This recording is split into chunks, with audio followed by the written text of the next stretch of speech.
March 2007, troops operating under AMISOM were deployed in Somalia for the first time. They landed here on a sole mission to secure and restore stability in the country. Prior to their deployment, Al-Shabaab grabbed the headlines over thoughtless brutality to those within and outside Somalia. At the time, the Al-Qaeda-linked terror network had taken control of several regions of Somalia. AMISOM's first mission was to wrest full control of these areas from the terrorists. I do not think that you can compare AMISOM to other UN peacekeeping missions. This is a totally different mission. And with it comes a lot of sacrifices. Our tasks include degrading Al-Shabaab. And from deployment of AMISOM in 2007, from Mogadishu, which was like a beachhead, to now areas that are controlled by AMISOM, I think a lot of progress has been made. Areas such as the country's capital, Mogadishu, was the first to be unshackled from the yoke of the insurgents. Soon after, the troops trailed the militants to their hideouts in the remotest parts of Somalia. This onslaught dealt Al-Shabaab a major blow, paving way for Somalia to finally start functioning as a state.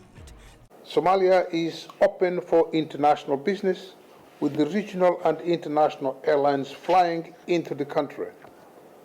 We have Qatar Airways, Turkish Airlines, Kenya Airways, Ethiopian Airlines, operating regular flights in and out of Somalia. A number of international organizations have set up residence in Somalia, with foreign embassies reopening.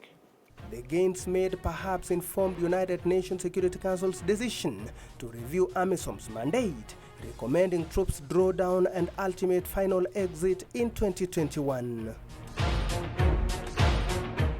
But the troops drawdown doesn't mean the enemy has been annihilated. Al-Shabaab is a terrorist organization which uses guerrilla methods, asymmetric warfare to achieve its objectives. They cannot face AMISOM or any forces face to face.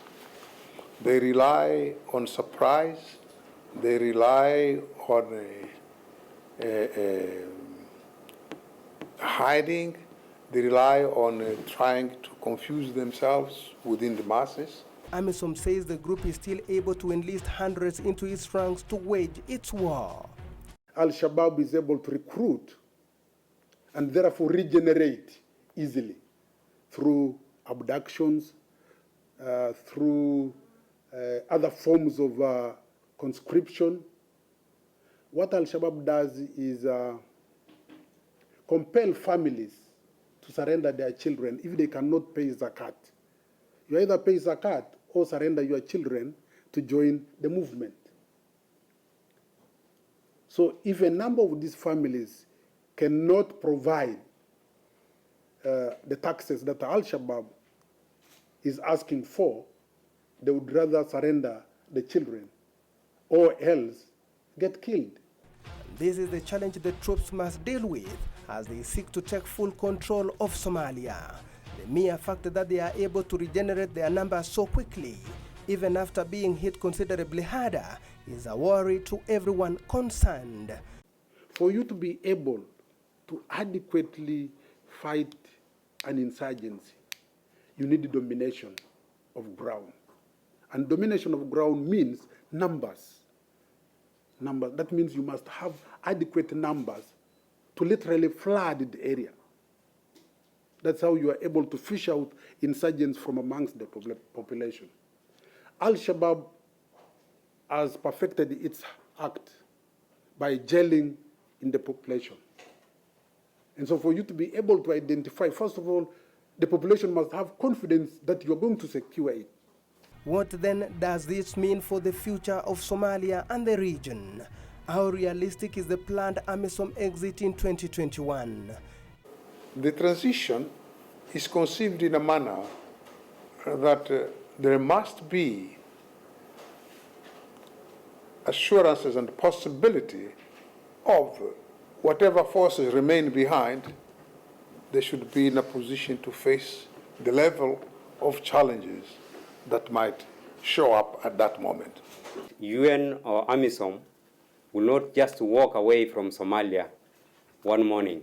There will be a security assessment thoroughly done and say, yes, the Somali security forces now are meeting the parameters to take care of their own security. If they don't meet, then I'm sure the UN and the AU will sit down and decide that this parameter has not been met. Is the Somali National Army now able to assume full responsibility of securing the country? The countdown to the deadline has begun, and only time will tell whether Somalia will finally stand on its own feet after decades of instability and conflict. After 12 years of massive security operation inside Somalia, AMISOM says its forces has been able to liberate many regions that had been turned into Al-Shabaab territories.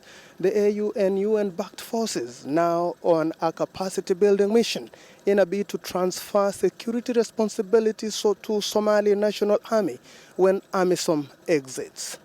Eric Biegon, Channel 1, Doble, Somalia.